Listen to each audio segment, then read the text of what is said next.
আজকে আবারও নেমন্তন্ন নাকি আমার দিদি বাড়িতে। আজকে দিদি বাড়িতে গিয়ে কি কি খাই সেগুলো নিয়ে আজকের ব্লগটা। আর আমাদের যখন ভাই বোনের পাল্টান একসাথে বসে আমরা কতটা খেতে পারি সেটা আজকে দেখাবো। তাহলে আর কি, তাহলে চলো প্রথম থেকে শুরু করি।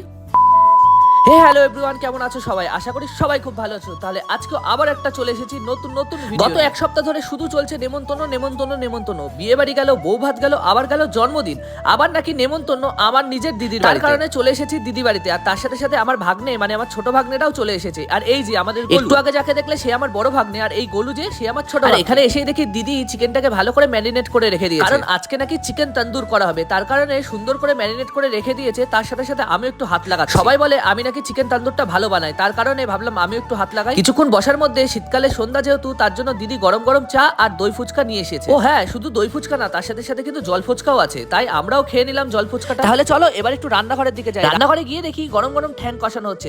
তোমরা কারা কারা এই ঠ্যাং খেতে পছন্দ করো আমাকে অবশ্যই অবশ্যই কমেন্ট